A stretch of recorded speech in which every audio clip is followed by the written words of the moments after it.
Greetings everybody, Guy McMonster Maker here, representing Guy McMonster Maker's Creatureporium, and today we have a quick little tutorial showing you how we're going to go about making sure that our assets are going to be scaled uniformly across all the different products that we're making here. What I mean by that is, we'll bring an Explorer here.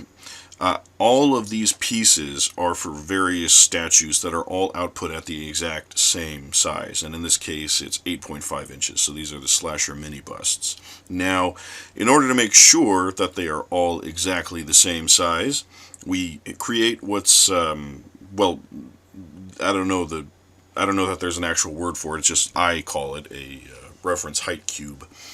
And it's basically just how I make sure that all of the pieces are uniform when I bring them in. So we're going to bring this one in here first. Alright, now it's, just a standard cube, okay, but it's output at the same time as all of the other pieces for the statues. Now, right now, at 100%, it's very small. It's very, and that's just something that happens by default when you export things out of ZBrush sometimes. And sometimes the scale can even change depending on how many things you add to the scene. So using this is pretty much a bulletproof way of figuring out the scale that you need. So we're going to just look here. 8.5 inches in millimeters is 215.9, which is the scale that we need. So we're going to go ahead and we're going to now come to scale, and then in the y-axis here we're going to copy that. So now this scale here is the height of, or the standard uniform height of all the different statues. So that means that the scale now needs to be 304.83. So we're going to go ahead and copy that, Control C. We're going to take this piece, we're going to delete that, right? Now we're going to, in this instance, we're going to bring in Ghost Face. So we only need his arms, his mask, and his body. The base we're going to worry about in PLA, so that's a different process. But anyhow, we're going to just drag these in here. And as you can see, they come in at the standard 100% scale, and that is not good enough. So if we, let's say, brought this directly into the application and all the other pieces that have already been created, let's say, they're sitting on the table and they're all 8.5 inches. If we brought this in, it would probably be closer to like maybe 3.5. And that would be bad. So we're going to go ahead and select all of these. We're going to go to scale, and then we're just going to go into the first one. Just click once, Control V, and now we have the proper scale for our pieces. Now we have that part done, so now we need to get on to the fun stuff, which is actually orienting this thing on the build plate, which is also another important part of this process. So if we take this arm here and we place it this way, which is what I initially did for the prototype, and I regret it immensely, there's going to be a whole lot of supports on the understructure of this blade here, and that is not so great, and that was an oversight on my part. And I am now going to change this, so this is going to be the new Chitubox file that's going to go into my machines here momentarily. So we're going to go ahead and we're going to kind of straighten this out a little bit. We're going to rotate it, and always make sure that you're in the absolute top orientation. Alright, and I like things to be kind of straightened out. And we're going to come here, like so, and let's take a look. Now, what problem do we have here? The main problem that we have is if we do it this way, and yes, that was on purpose, and it's so I can show you why you don't want to do it. This is a very thin blade here. Now this entire thing is going to be hollowed out, but this part here is too thin, so it's going to be one solid piece. The issue is that when you're working with resin pieces before they cure, they can sometimes either be extremely brittle or flimsy, or they can be too flexible, and sometimes they can tear depending on how much the resin ratio is that you're using. And on top of that, it's offset a little bit. So if you look straight here, it's kind of coming down at an angle instead of straight down. So that's going to mean there's more supports that are going to be going along this side. Now, this side, however, is very thick. Okay, this may be thin, but this is not. So we can actually take advantage of that. Let's go ahead and now we're going to rotate this back into the top position. And let's go ahead and operate it from that direction. So we can do that a couple of different ways. We can either manually enter in the numbers here. So this is the y-axis. We can go to -180 and it'll flip it right over. Hit Control-Z to undo that. And I'm just going to do it manually because it doesn't really, matter so much. Now let's go ahead and take a look at what we have here. Okay, so let's continue to rotate this. Let's go back into our front. Alright, so this might actually be something that we want to do. Now, there is still another problem, however. And this is why we're making this video. Because I want to show you everything. If we go this direction, right, we're going to have a whole lot of support material that's going to be underneath here. And it's going to come all the way up here. And that's a waste of resin, right? So we have to come up with a way to make it so that this thing does not have that much structural, compromising, while at the same time making sure that if we're going to be printing in an elongated state, that we're getting our money's worth in terms of resin. So I don't mind if this is printing going straight up, but I do mind if there's a whole bunch of supports that are going to be coming up here and then connecting to this. One, the chance for failure could be a little bit greater, but we use heavy supports here, so that's not really as big an issue, but it is still something that could happen. And after hours and hours of printing this stuff, you really don't want to risk that. So let's try this. Okay, we're going to take this, we're going to rotate it in a different direction. We're going to rotate it along the x-axis, like so.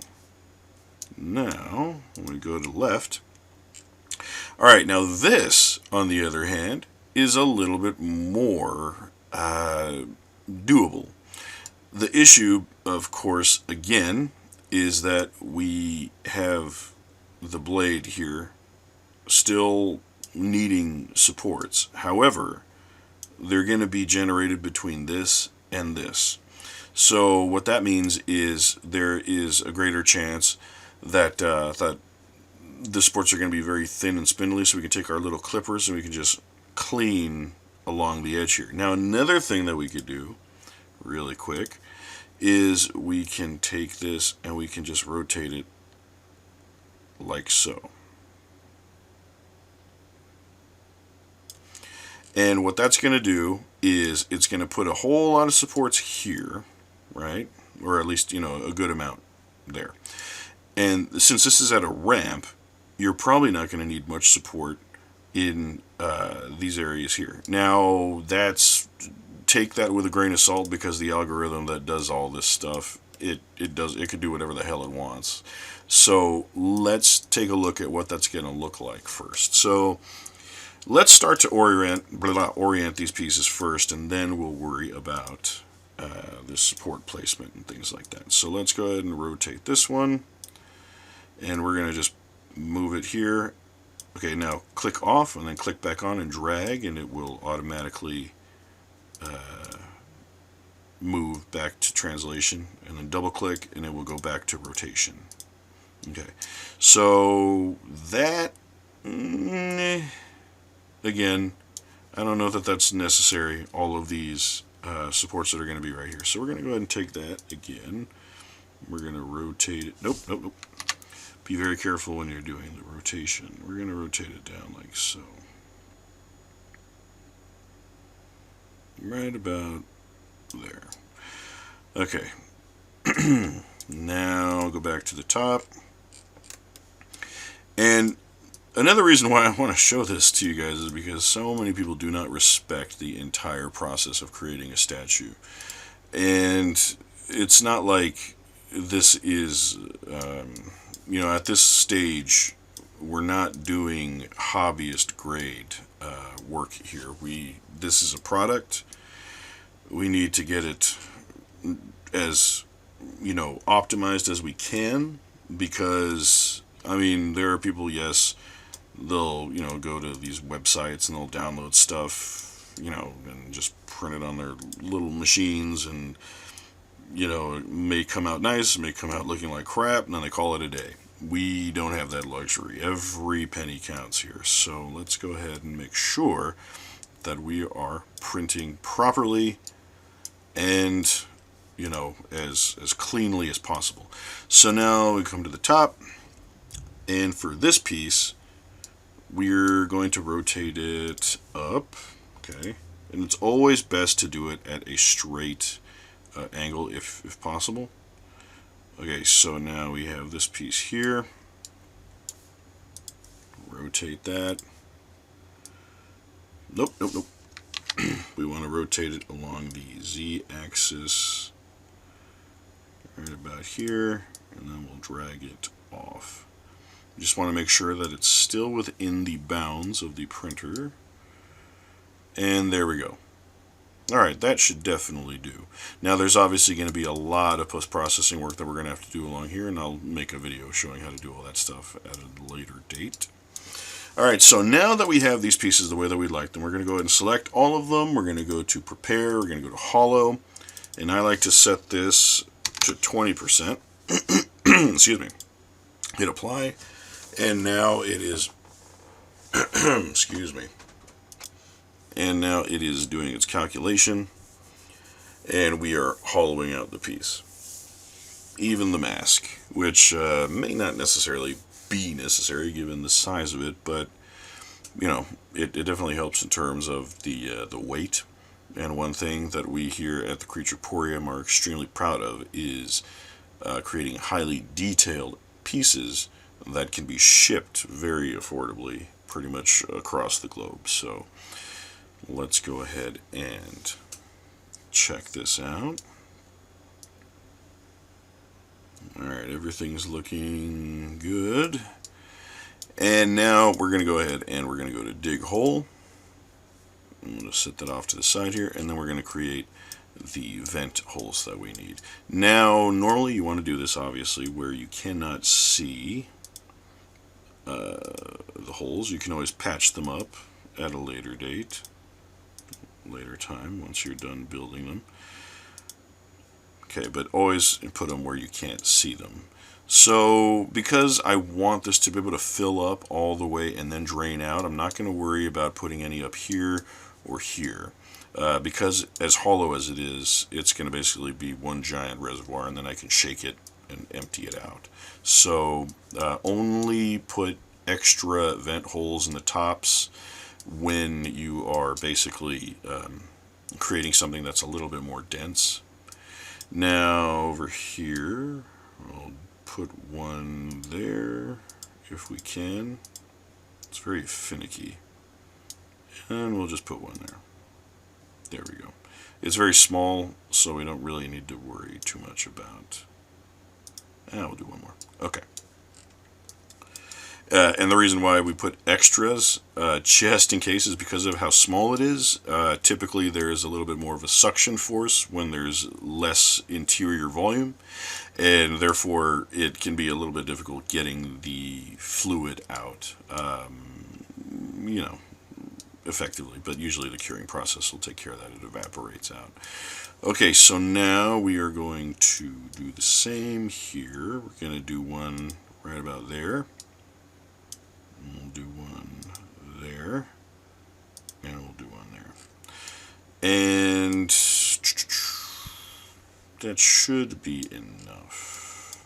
Okay, and these also are strategically placed here in these positions because these are also extremely useful as anchor points when you're doing your spraying. So when you're priming these things or painting them, sometimes you want to put little hooks in here so you can dangle them and then spray them without getting your hands completely covered in paint or primer or what have you.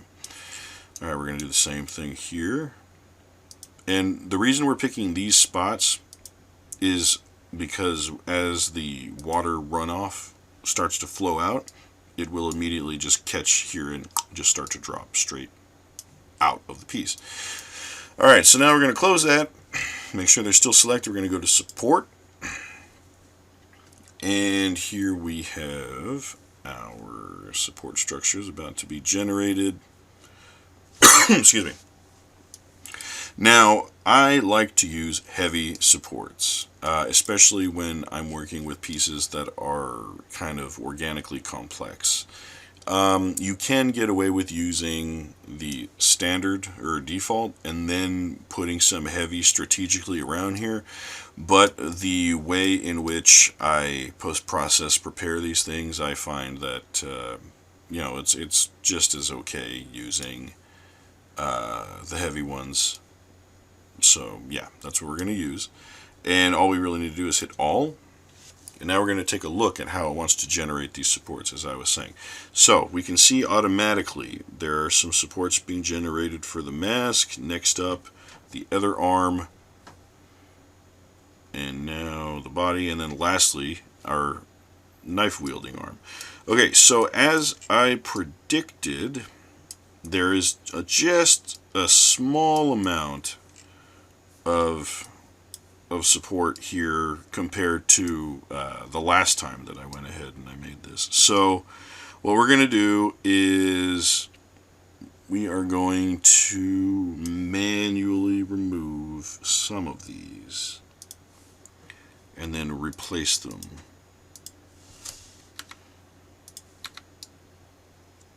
with normal support. So we're going to do the inverse. So now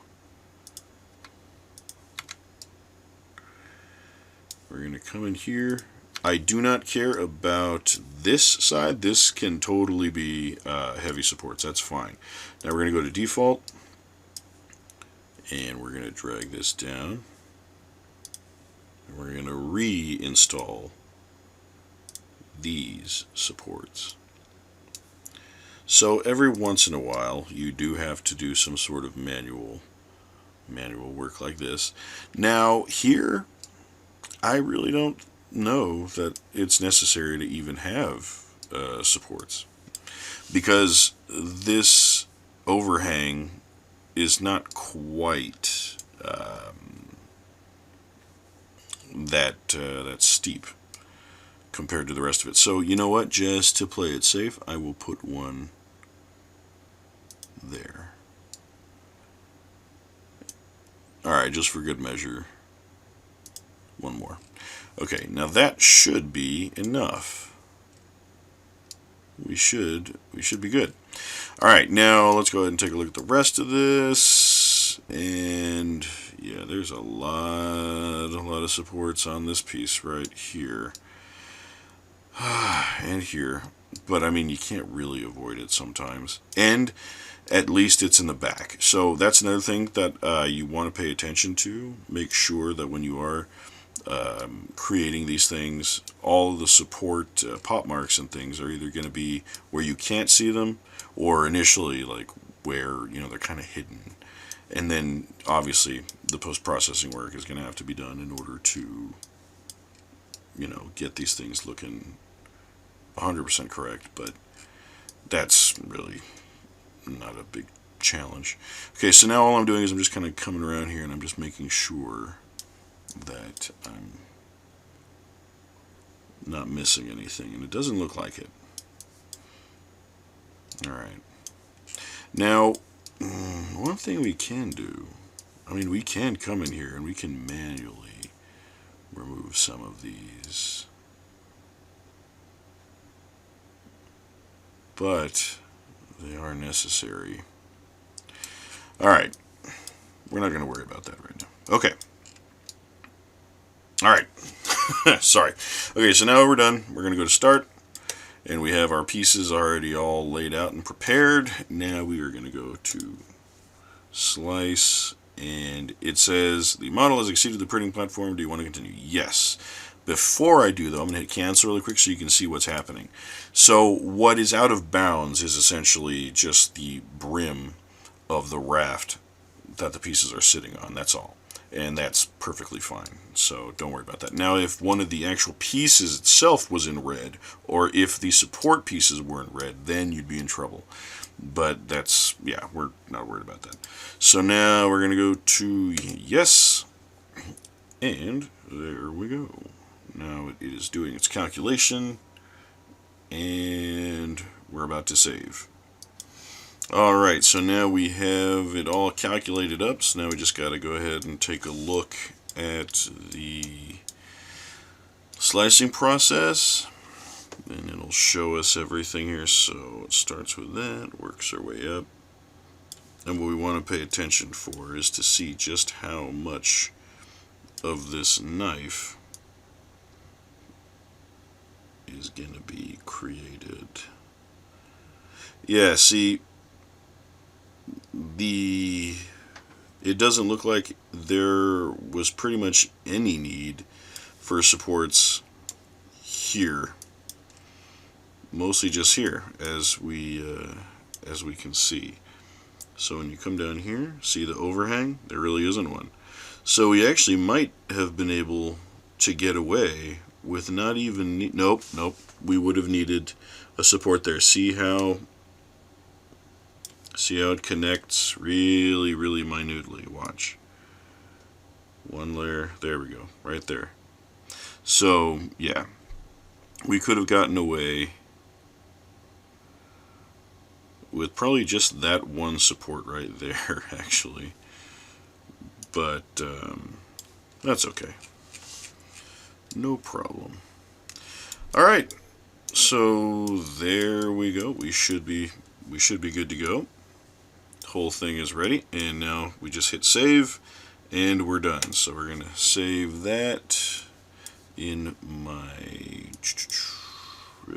resin folder, Ghostface Mini Resin, save, and we're done. Don't need to worry about the base because it is in the same scale as this piece. So there you go. This is Guy McMonstermaker saying thank you for watching. I hope you found this useful in terms of making sure that all your pieces are scaled up properly and uniformly with other pieces within a certain height range. And that's it. Stay tuned for more coming soon.